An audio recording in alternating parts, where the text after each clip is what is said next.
Hey guys, so in today's video, I'm going to be giving you two of the absolute best agents you can solo carry with in each role. We're going to be starting with Duelist, since I know a lot of you guys are Duelist players, but I'm going to move on to Initiator, Controller, and Sentinel as the video progresses. So if you want to see those, check the timestamps down in the description below. And without further ado, let's go ahead and jump right into it. So Duelists, I would say the best Duelist by far that you can carry with, biggest bang for your buck, is going to be Reyna. Not only is Reyna not as mechanically difficult to play as someone like Jett or Raze, she also has an even stronger ability than most of them for doing very little, right? And most of you guys already know this, and that's her dismiss, right? So what is dismiss? Dismiss, whenever you kill someone, they drop a soul orb.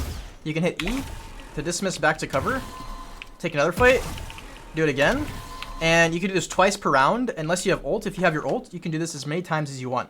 What does this mean? It means you can peek as many people as you want, but as long as you get the headshot before they do on you, you get a get out of jail free card, right? And there's not many duelists that can actually do this, right? Jett has a dash. She can't quite use it the same. It doesn't really make her invulnerable, and she can't use it twice around, right? Unless she gets multiple kills. Reyna, she has it at her disposal anytime. She just needs to get a kill, right? And the other thing that makes Reyna extremely good for solo queue is her heal, right? They actually nerfed her heal a little bit, but her recent nerf, it wasn't actually a nerf, it was kind of more of like a rework where they made her heal only heal 50. I think it's more of a buff because her dismiss actually, she dismisses even faster than before. So the duration is shorter, but you move a lot faster, which I think is really good. It helps you reposition more efficiently.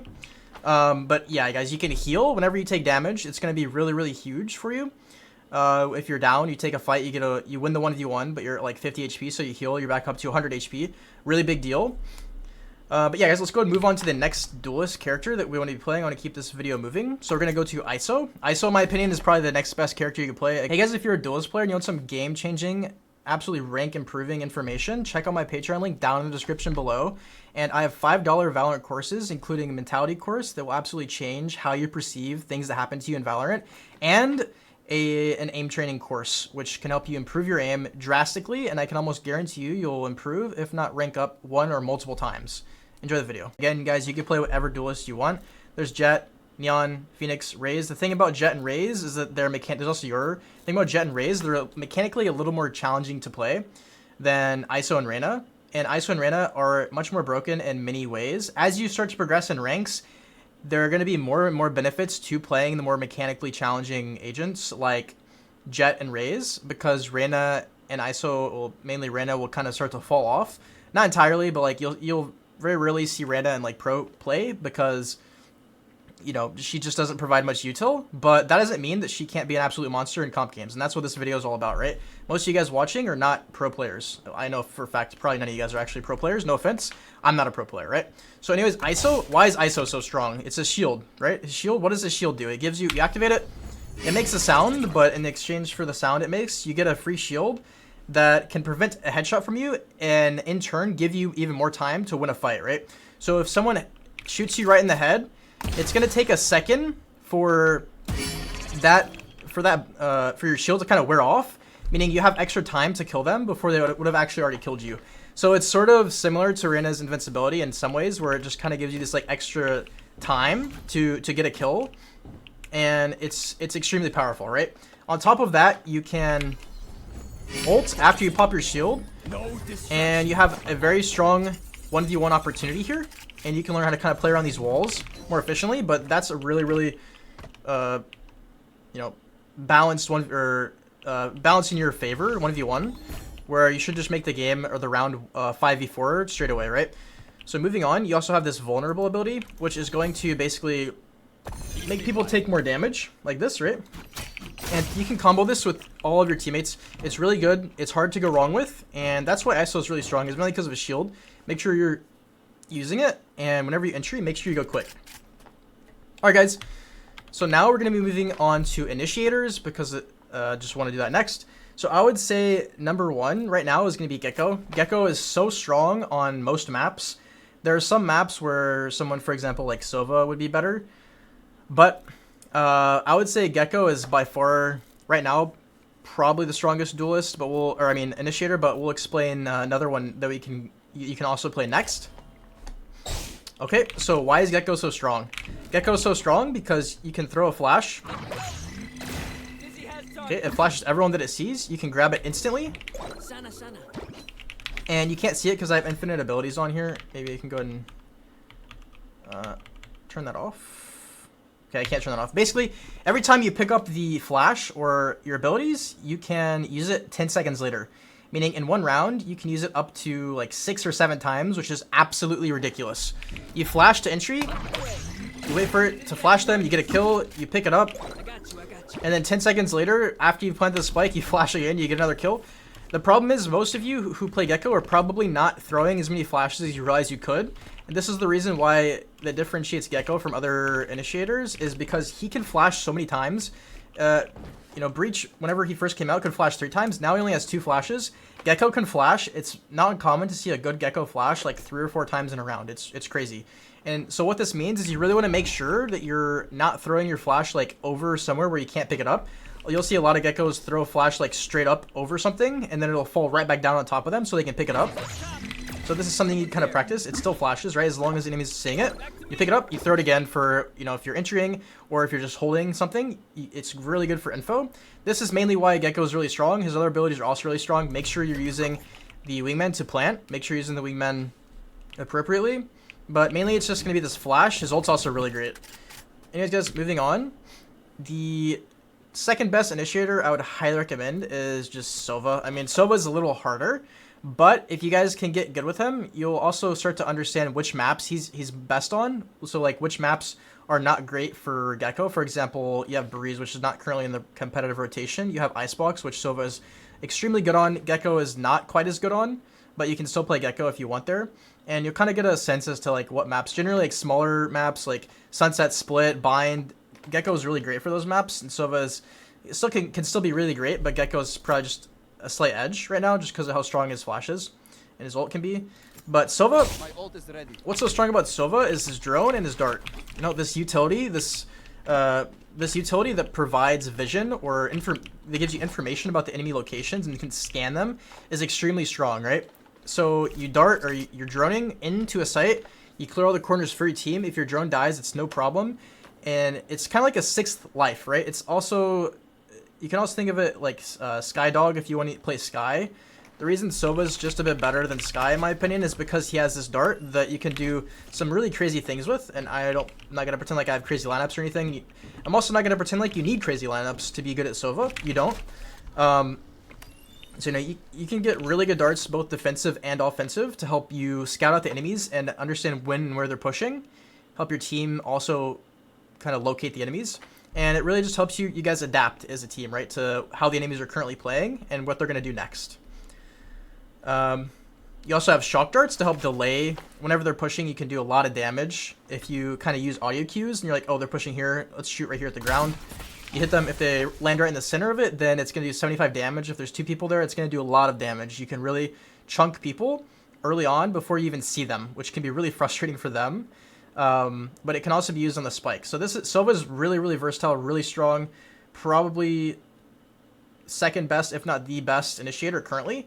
Really great for solo queuing, if you so desire. I think that goes slightly better right now just because there's a little more coordination that's required for Sova in terms of your teammates. But anyways, guys, let's go ahead and move on to controllers, okay? So I would say number 1 right now, controller, is going to be Clove. Why is Clove so strong? Clove is so strong mainly because of her overheal and her ult. It's also really nice to have, whenever you die, you have the ability to smoke off in the radius around where you died. So if you entry, or not entry, but if you're like going in, right, or maybe you are entering because you have your ult, you pop your ult, you die, and then you die after you can't ult. You are at least around the site, you can smoke for your team. This is something that no other controller can do. This is extremely strong.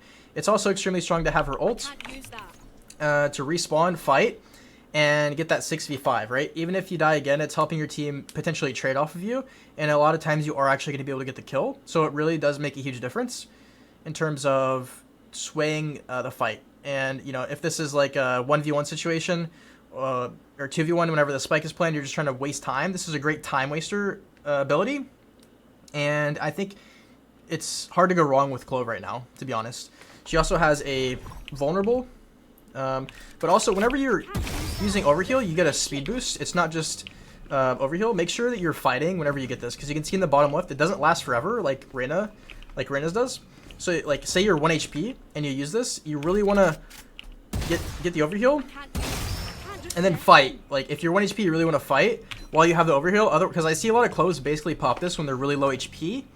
And the problem is, if you just kind of shift walk, one, you're not using the movement speed, and two, after your overheal wears off, you're going to be 1 HP again, and your advantage to fight a second person is not going to be there anymore, right? So make sure you guys understand that. You only get 1 overheal, it gives you a speed boost, and it runs out. So once it runs out, you're going back to your low HP. So make sure that you're doing that, right? Okay.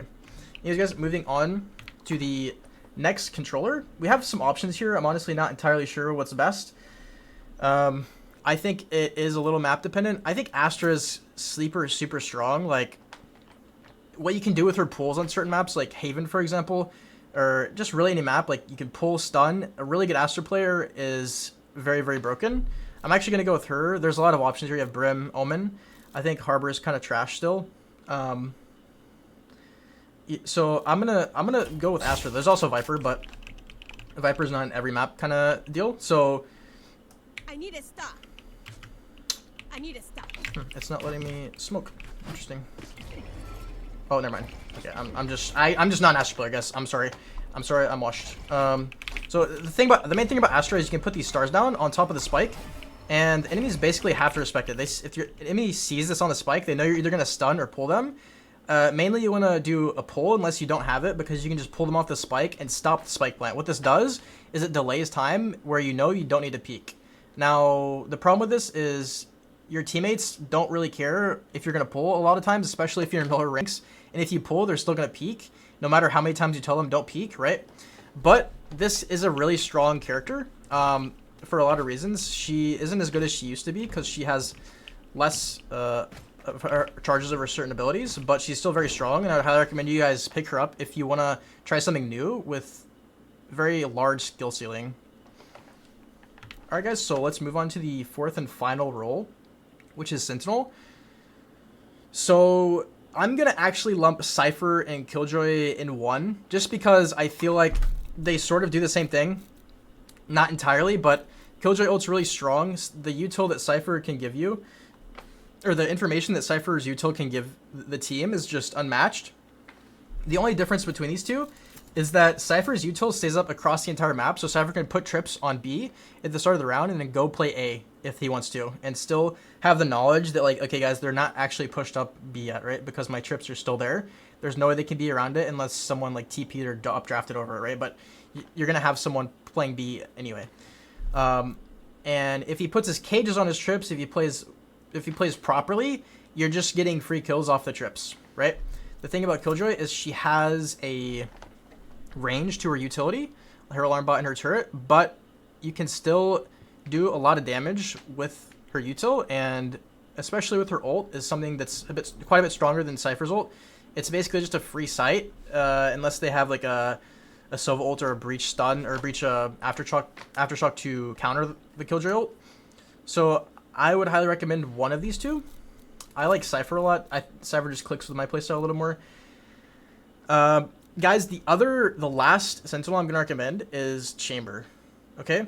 Chamber is not really a Sentinel, but that's why I'm recommending him, because he is extremely strong. His ult's extremely strong. His TP is still really strong. His Sheriff is really strong. He's not really a Sentinel. He's a duelist, but at the same time, make sure you're placing the trip in good spots. This character varies very, very much from like Killjoy and Cypher, because you're really not focusing on